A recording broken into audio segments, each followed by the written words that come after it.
అందరికీ నమస్కారం.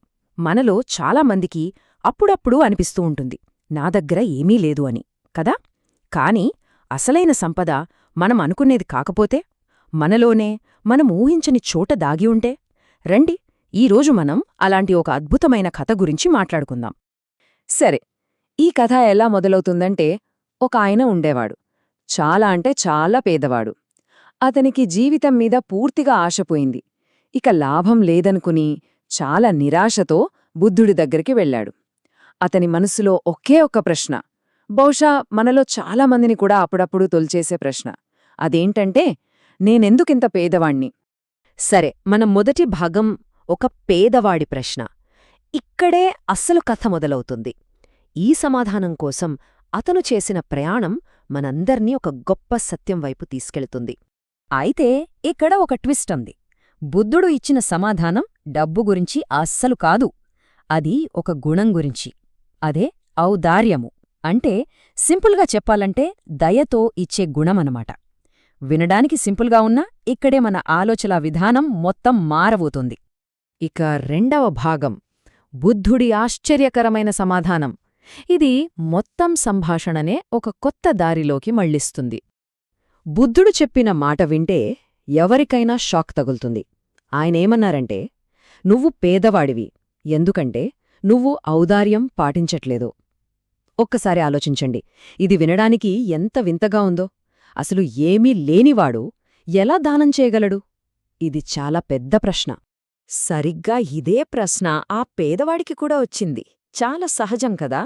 అతను వెంటనే అడిగాడు, కాని నేనివ్వడానికి నా దగ్గర అసలేముంది అని. పాపం, అతను నిజంగానే తన దగ్గర ఇచ్చేందుకు ఏమీ లేదనే అనుకున్నాడు. ఇక్కడే బుద్ధుడు అసలైన నిజాన్ని బయటపెట్టారు. ఆయన ఏమన్నారంటే, మన దగ్గర డబ్బు ఉందా లేదా అనేది అసలు విషయమే కాదు. మనలో ప్రతి ఒక్కరిలోనూ పంచుకోవడానికి ఎంతో సంపద దాగి ఉంది. అదేంటో తెలుసా? అవే ఆ 5 నిధులు. ఇక మనం మూడవ భాగానికి వచ్చేశాం. మనలో దాగి ఉన్న 5 నిధులు. డబ్బుతో సంబంధం లేని ఈ గొప్ప సంపద ఏంటో ఇప్పుడు వివరంగా చూద్దాం. చూడండి, ఇవి ఎంత సింపుల్ విషయాలంటే కాని చాలా పవర్ఫుల్. మొదటిది మన ముఖం. అవును, మన ముఖంతో ఒక చిరునవ్వును పంచడం. రెండవది మన కళ్ళు, ఎదుటివాళ్లని ప్రేమగా శ్రద్ధగా చూడటం. మూడోది మన నోరు, అంటే మంచి మాటలు మాట్లాడి పాజిటివిటీని స్ప్రెడ్ చేయడం. నాలుగోది మన హృదయం, అంటే మనసులో ఇతరులు బాగుండాలని కోరుకోవడం. ఇక చివరిగా ఐదోది మన శరీరం, అంటే మన చేతులతో అవసరమైన వాళ్లకి సహాయం చేయడం.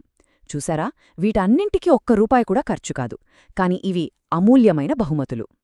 ఇక్కడ మనం ఒక విషయాన్ని బాగా అర్థం చేసుకోవాలి. డబ్బుతో చేసే దానం ఎప్పటికైనా ఒక లిమిట్ ఉంటుంది. అంటే కొంత ఇచ్చాక అయిపోతుంది. కాని ఒక చిరునవ్వుకు, ఒక మంచి మాటకు, సహాయం చేసే చేతికి, వీటికి లిమిట్ ఉంటుందా? అస్సలుండదు. వీటిని మనం అన్లిమిటెడ్గా పంచొచ్చనమాట. ఓకే, ఇప్పుడు 4వ భాగం, నిజమైన సంపద యొక్క పాఠం. ఈ మొత్తం కథలో మనం నేర్చుకోవాల్సిన అసలైన నీతిదే. అసలు సిసలైన సంపద అంటే ఏంటో చూద్దాం. సో, ఈ కథ మొత్తం సారాంశం ఒక్కటే. సహాయం చేయడానికి డబ్బు అస్సలు అవసరం లేదు. నిజమైన సహాయం మనసులోంచి రావాలి, జేబులోంచి కాదు. ఎంత సింపుల్గా ఉంది కదా ఈ మాట, కాని ఇందులో ఎంత లోతైన అర్థముందో.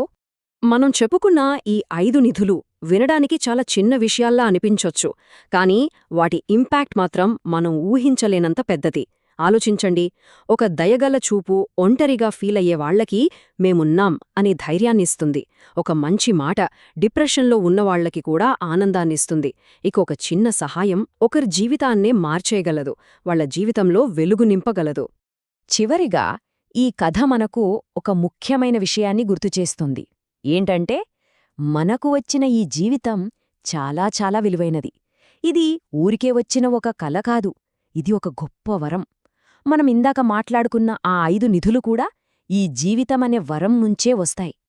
అందుకే ఈ కథ మనందరినీ ఒక ప్రశ్నతో ముగుస్తుంది. ఇంత విలువైన ఈ జీవితం మనకు దొరికినప్పుడు మరి దాన్ని మనం ఎలా పంచుకోవాలి? మనలో దాగి ఉన్న ఆ 5 నిధుల్ని వాడుకుంటూ మన చుట్టూ ఉన్న ప్రపంచాన్ని ఇంకాస్త బెటర్గా ఎలా మార్చగలం? ఒక్కసారి ఆలోచించండి.